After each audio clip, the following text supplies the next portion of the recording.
Hey guys, welcome back to the channel. And we've got two horror movies up for review tonight, both much older movies, over 40 years old.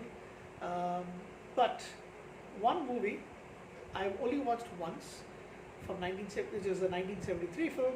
I've only watched once just a few years back from beginning to end, although the movie is very famous, so I kind of knew the story going into it. And this is only the second time that I watched it, which was earlier this afternoon. The second one is this one, which I've never watched before. It's part of a trilogy. I have watched a couple of movies from the same director. And it's 1980s City of the Living Dead from the late great Italian director Lucio Fulci. I keep wanting to say Lucio Fulci, but I guess it's pronounced Lucio Fulci. Italian names. Yeah, this movie, like I said, is City of the Living Dead, but in Italian it's actually translated in English is Fear in the City of the Living Dead, also called The Gates of Hell. The movie stars Christopher George, Catriona MacColl, who I've seen in a couple of films, including one of the other trilogies. One of the other movies in the trilogy is Carlo Di Meo, Antonella Intolenghi, Giovanni Lombardo Radice, and Janet Agnew. I guess that's how you pronounce the names. I'm sorry if I butchered any of them. This is part of the trilogy of movies that Lucio Fulci directed. I have seen the second one in this trilogy, but that was a while back. So I definitely want to watch it once again and do the review for that. So anyway, this movie is very odd, by the way. This is based on the success of Zombie 2, which came out a few years before this. He was able to make movies that he wanted, and this is the second movie that Lucio Fulci directed. I don't think the other one was horror movie.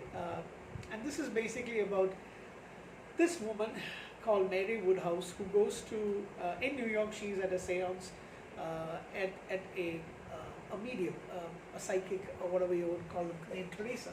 And while in the seance, she has got a vision of this priest named Father Thomas, who is a evil priest, and he commits suicide in the cemetery of a village called Dunwich. And she is scared, she breaks a cycle and then collapses to the floor.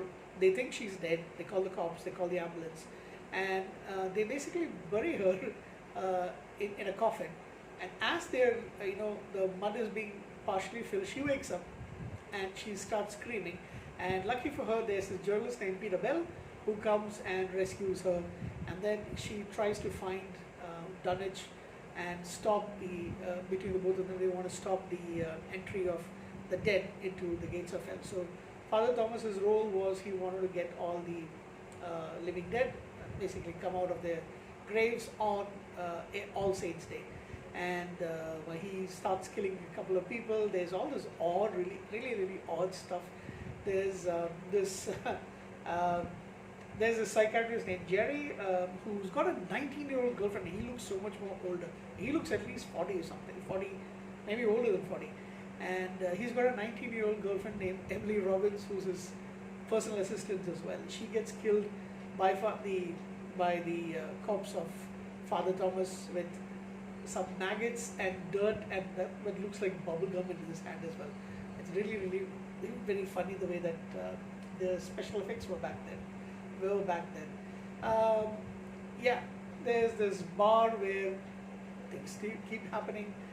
There's a lot of the dead come kill them, and to be honest, the makeup and the effects from back then, yes, I know it's very low budget, but still it is laughable at this point in time. But it does have some kind of an atmosphere. I'll give you that. At least the place has got it. It does feel like a place where evil things happen. I will give you that much. There's ripping off a scalp, and there's all this kind of stuff, maggots and all those kind of dirty things. So one of my favorite scenes is at the bar, and I could dispose of all the zombies with like maybe an axe or just a cricket bat or a baseball bat and all that. They are the reanimated are that tough. And towards the end of the scene, you do see the couple of them going down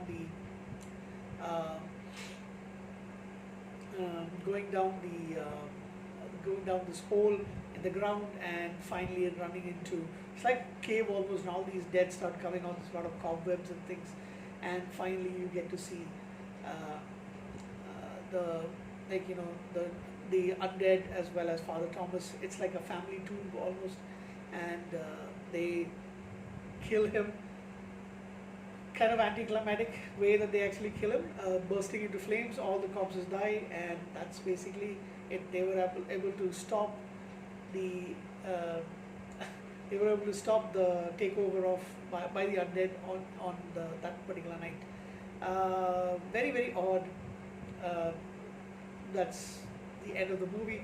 But as you see them trying to leave,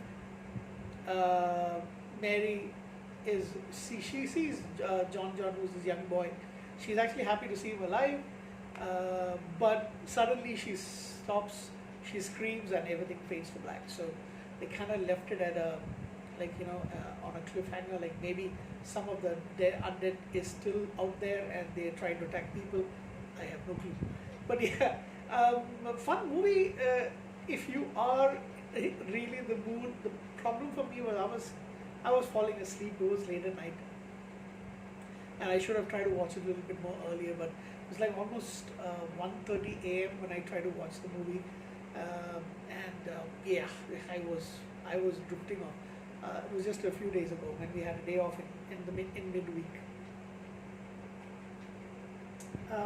Yeah, so that's the first movie in the trilogy.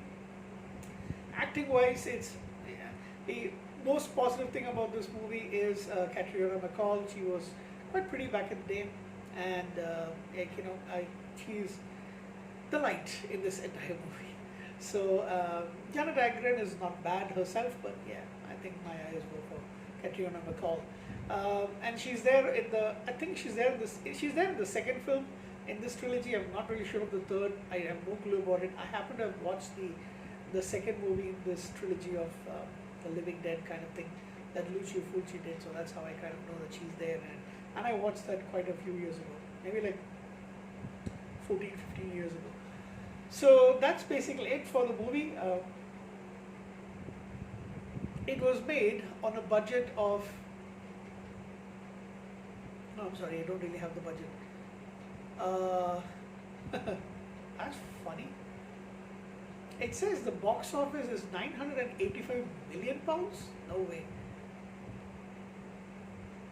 No, I don't think so. It made around. There's another amount over here. $1,897,350 at the box office. That sounds more likely, but it is a collector's favorite. A lot of people like Lucio Fulci's horror. These are not scary movies by any stretch of the imagination for people now, but I guess back then a lot of people might have felt scared about it. I can't blame them. Back then, yeah, that's what you would expect it. It is still fun to watch. I'll give it a 7 out of 10 because I will definitely watch it again, although it's a bit dragging in the middle. Yeah, but it's still okay to watch. City of the Living Dead, 7 out of 10. Good night.